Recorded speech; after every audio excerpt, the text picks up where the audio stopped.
आज हम एक ऐसी पड़ताल कर रहे हैं जो हमारे लोकतंत्र की बुनियाद पर ही सवाल खड़े करती है। ये कहानी है एक ऐसे सॉफ्टवेयर की जिसे ठीक से परखा भी नहीं गया, व्हाट्सएप पर दिए गए कुछ आदेशों की और उन लाखों नागरिकों की जिनके वोट देने का अधिकार दांव पर लग गया। चलिए इस मामले की तह तक चलते हैं।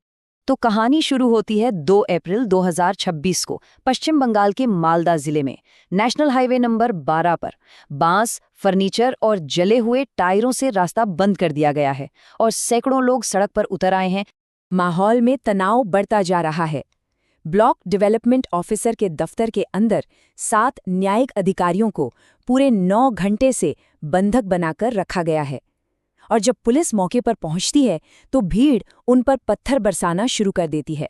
लेकिन सबसे हैरान करने वाली बात तो ये है कि इन जजों को बंधक बनाने वाले लोग कोई पेशेवर अपराधी नहीं थे। अरे वो तो शिक्षक थे, किसान थे, दुकानदार थे, बिल्कुल साधारण नागरिक जिनका कोई क्रिमिनल रिकॉर्ड नहीं था। तो सवाल ये उठता है कि आखिर इन आम लोगों को इतना बड़ा कदम उठाने पर मजबूर क्यों होना पड़ा? इसका जवाब सिर्फ एक शब्द में है, मताधिकार। उनका नाम वोटर लिस्ट से काट दिया गया था। और ये सिर्फ मालदा की कहानी नहीं है। देखिए, ये जो संकट है इसकी जड़ें एक राष्ट्रव्यापी प्रक्रिया से जुड़ी हैं जिसे स्पेशल इंटेंसिव रिवीजन या SIR कहते हैं। इसका मकसद तो वोटर लिस्ट को अपडेट करना था, लेकिन इसके जो नतीजे निकले वो विनाशकारी थे। पश्चिम बंगाल में हर 6 में से 1 वोटर इससे प्रभावित हुआ। कुल मिलाकर 1 करोड़ 21 लाख लोग। इसे ऐसे समझिए कि अगर किसी परिवार में 6 वोटर्स हैं तो आंकड़ों के हिसाब से उनमें से 1 का नाम सूची से हटाया जा सकता था। इस पूरी प्रक्रिया में राज्य की कुल वोटर आबादी में से 61 लाख लोगों के नाम पूरी तरह से हटा दिए गए। और कहानी यहीं खत्म नहीं होती। 60 लाख दूसरे वोटर्स को एक बिल्कुल नई संदिग्ध कैटेगरी में डाल दिया गया है, जिससे उनका भविष्य एक तरह से अधर में लटक गया। तो ये सब हुआ कैसे? इन चौंकाने वाले आंकड़ों के पीछे आखिर कौन था? कोई जज या अधिकारी नहीं, बल्कि एक सॉफ्टवेयर। जी हाँ, एक एल्गोरिदम ने लाखों लोगों के भाग्य का फैसला कर दिया।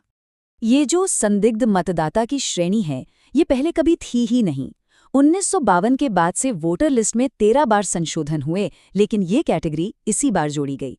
मतलब इन वोटर्स को ना तो लिस्ट से हटाया गया और ना ही उनकी पुष्टि की गई, बस बीच में लटका दिया गया। और किसी को संदिग्ध मानने की वजहें क्या थी?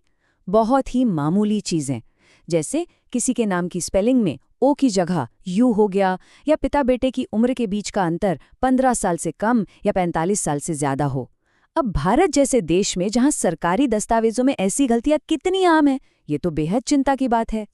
और सबसे चौंकाने वाली बात यह है कि इस सॉफ्टवेयर को लागू करने से पहले ठीक से परखा भी नहीं गया था। चुनाव आयोग के एक वरिष्ठ अधिकारी ने तो खुद ये माना कि उन्हें सॉफ्टवेयर की सटीकता का कोई अंदाजा ही नहीं है। ये सिर्फ टेक्नोलॉजी की नाकामी नहीं थी। बंगाल के मुख्य चुनाव अधिकारियों ने व्हाट्सएप के जरिए ऐसे आदेश जारी किए जो चुनाव आयोग के अपने ही लिखित निर्देशों के खिलाफ थे। सोचिए, बिना किसी लिखित आदेश के लाखों लोगों के वोट देने के अधिकार का फैसला व्हाट्सएप मैसेज पर किया जा रहा था। अब जो सरकारी कहानी बताई गई और जो जमीनी हकीकत है, उसमें एक बहुत बड़ा अंतर है। चलिए देखते हैं कि आंकड़े असल में क्या बताते हैं। जब ये प्रक्रिया शुरू हुई थी तो कहा गया कि इसका मकसद अवैध बांग्लादेशी अप्रवासियों को वोटर लिस्ट से हटाना है, लेकिन डेटा एक बिल्कुल ही अलग कहानी बयां करता है। सबसे ज्यादा प्रभावित होने वालों में हिंदू शरणार्थी और भारतीय मुसलमान थे। ये चार्ट इस बात को और भी साफ कर देता है। देखिए, मुस्लिम बहुल सीटों पर अनमैप्ड वोटर यानी जिनका पुराना रिकॉर्ड नहीं मिला, उनकी दर सबसे कम थी। वहीं मटुआ समुदाय, जो बांग्लादेश से आए हिंदू शरणार्थी हैं, उनकी सीटों पर ये दर राज्य के औसत से दुगनी से भी ज्यादा थी। जब इन आंकड़ों में और गहराई से देखा जाता है तो एक साफ जनसांख्यिकीय और राजनीतिक पैटर्न उभर कर सामने आता है। सवाल ये है कि वास्तव में निशाना कौन बना? निर्वाचन क्षेत्र के लेवल पर तो डेटा और भी चौंकाने वाला है। कोलकाता पोर्ट को ही ले लीजिए, वहां मुस्लिम आबादी लगभग 50% है, लेकिन संदिग्ध लिस्ट में उनकी हिस्सेदारी 82% है। इसी तरह मेटिया ब्रूज में 60% मुस्लिम आबादी के मुकाबले संदिग्ध लिस्ट में 87% मुस्लिम हैं। और जब हम बूथ के लेवल पर देखते हैं तो ये अंतर और भी ज्यादा बड़ा हो जाता है। एक ही निर्वाचन क्षेत्र में जहां हिंदू बहुल बूथों पर सिर्फ 3% वोटर्स को संदिग्ध के रूप में मार्क किया गया, वहीं मुस्लिम बहुल बूथों पर ये आंकड़ा 58% तक पहुंच गया। और ऐसा नहीं था कि ये सिर्फ हाशिए पर पड़े लोगों को ही प्रभावित कर रहा था। इस लिस्ट में कारगिल युद्ध के एक अनुभवी सैनिक, एक रिटायर्ड हाईकोर्ट जज और वर्ल्ड कप जीतने वाली क्रिकेटर तक के नाम शामिल थे। जरा सोचिए, अगर एक रिटायर्ड जज को अपना वोट बचाने के लिए मीडिया का सहारा लेना पड़ता है तो एक आम नागरिक की क्या हालत होगी। तो इस पूरी गड़बड़ी के बाद अब आगे का रास्ता क्या है? नागरिकों के लिए क्या विकल्प हैं और सिस्टम इस पर कैसे प्रतिक्रिया दे रहा है? चलिए समझते हैं। जो भी मतदाता इससे प्रभावित हुए हैं उनके लिए पहला कदम है चुनाव आयोग की वेबसाइट पर अपना नाम जांचना। अगर नाम लिस्ट से हटा दिया गया है तो ऑनलाइन या स्थानीय एसडीएम ऑफिस में अपील दायर की जा सकती है। इसके बाद मामला न्यायाधिकरण की सुनवाई में जाना चाहिए। लेकिन यहाँ एक और बहुत बड़ी बाधा है। अब तक 27 लाख से ज्यादा अपीलें दायर की जा चुकी हैं, लेकिन उनमें से सिर्फ 2 मामलों में न्यायाधिकरण की सुनवाई हुई है। जी हाँ, आपने सही सुना, सिर्फ 2। ये सुधार की प्रक्रिया में एक बहुत बड़े गतिरोध को दिखाता है। तो हम इस अंतिम और सबसे महत्वपूर्ण सवाल पर आते हैं।